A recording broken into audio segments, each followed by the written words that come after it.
Hai, Assalamualaikum. Apa kabar? Berjumpa lagi bersama Java Borneo.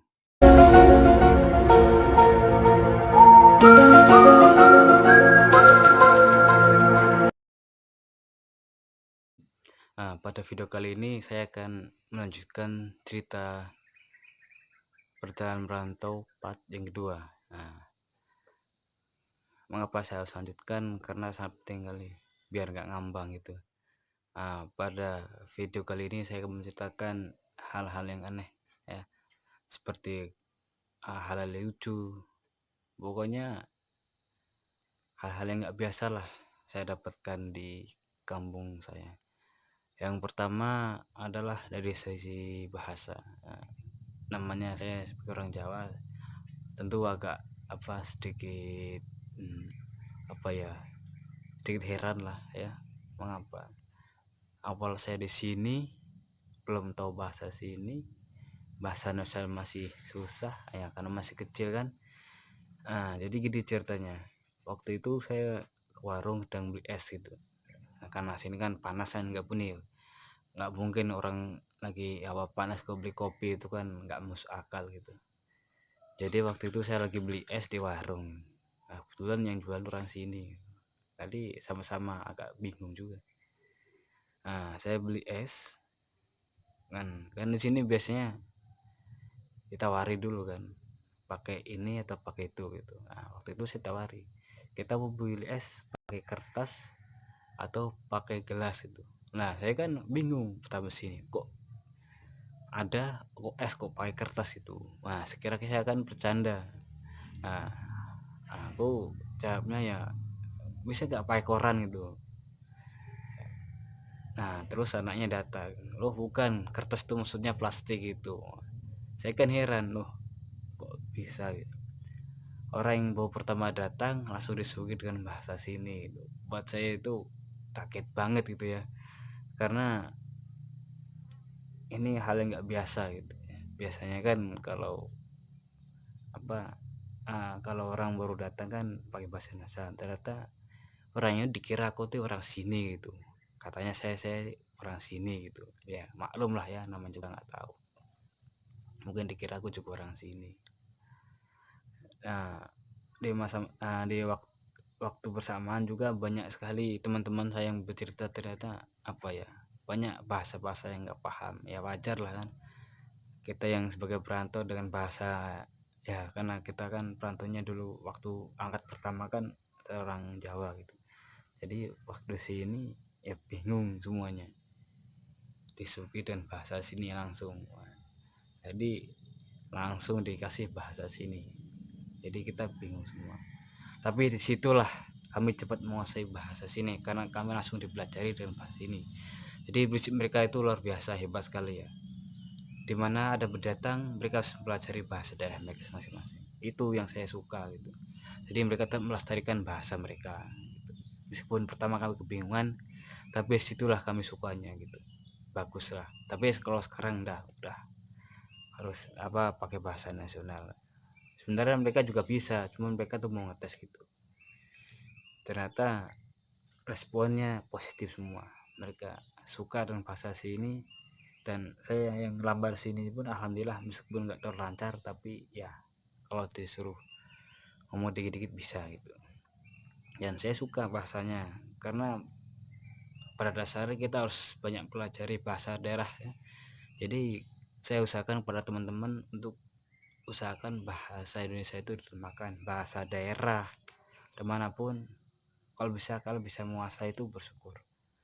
Nah, bahasa Inggris itu penting, bahasa Arab itu wajib karena kita sebagai orang muslim ya, sebagai orang muslim itu bahasa Arab itu penting. Tapi di sisi bahasa daerah itu jauh lebih penting. Karena apa? Karena kalau kita dikuasai banyak bahasa asing, jadi bahasa kita tuh tenggelam gitu. Dan saya nggak terlihat di sini sangat kokoh dan bahasa mereka gitu. Kalau mereka bahasa sama orang luar itu mereka bahasa Indonesia, tapi mereka sebisa mungkin untuk mempelajari orang asing itu belajar bahasa mereka. Itu yang saya suka itu ya. Jadi saya sebut sini ya, sangat kental dengan bahasa, dan jangankan dengan bahasa, dengan rumah mereka masih kental dengan bahasa adatnya. Cuman sekarang beda ya, sekarang nih rumah adat tapi dengan versi modern itu yang paling bagus ya. Saya lihat di sini beberapa kampung rata-rata masih apa ya, membuat rumah itu dengan adat mereka tapi dengan versi modern, itu yang paling keren. Disitulah nggak ada yang di Pulau Jawa itu sudah ada lagi. Di Jawa itu sudah banyak yang apa ya, banyak yang tiru pokoknya lah ya, nggak bang ya, bukannya nggak bangga dengan apa adat Jawa gitu ya, tapi mereka itu lebih lihat sisi modern. Tapi di sini saya nggak terlihat, mereka masih kokoh dengan rumah adat mereka tapi dengan versi modernnya. Ada memang banyak juga yang rumah-rumah modern yang rumah sudah ikuti gaya orang luar, tapi mereka lebih kekeh dengan rumah adat mereka gitu. Dan itu bagus ya, mencerminkan ciri khas mereka itu. Dan apa ya, ada pepatah kan begini mengatakan, kalau bisa kacang tuh jangan lupa dengan kulitnya gitu ya. Gitu. Jadi yang kerusakan di sini itu memang luar biasa ya. Adat mereka masih dipertahankan. Mereka kekeh dengan bahasa mereka. Mereka bukan yang nggak mau belajar bahasa lain, mereka bisa, mereka senang di mana ada orang luar, mereka belajar juga dari orang luar. Maka jangan heran di sini tuh mereka bisa, ada yang bisa bahasa Jawa apa sih, karena mereka menyambut baik orang-orang luar gitu ya. Itulah ya, saya sarankan kalian jangan ragu untuk ke Kalimantan, karena di sini itu gudangnya uang gitu. Makanya jangan heran di sini itu saya anggap banyak orang-orang yang mampu gitu ya. Kalau di sini yang gue lihat ya, gimana nggak mampu, rumah walet banyak, mereka punya orang walet, sawah mereka lebar, tanah-tanah mereka yang apa belum digarap tuh banyak. Jadi mereka tuh yang ya di sini ya, di sini itu kalau dibilang kehabisan tanah itu enggak, itu mustahil, enggak, itu bohong aja. Tinggal bagaimana mereka mengolah sawah itu, sawahnya itu bagaimana kan, tanah itu mau tanami apa, di sini masih sangat bebas. Pemerintah membebaskan asal mereka mau mengolah dengan benar, itu pemerintah suka. Daripada dibakar cuma dibuat yang gak jelas, mending mereka persawahan, perkebunan gitu ya.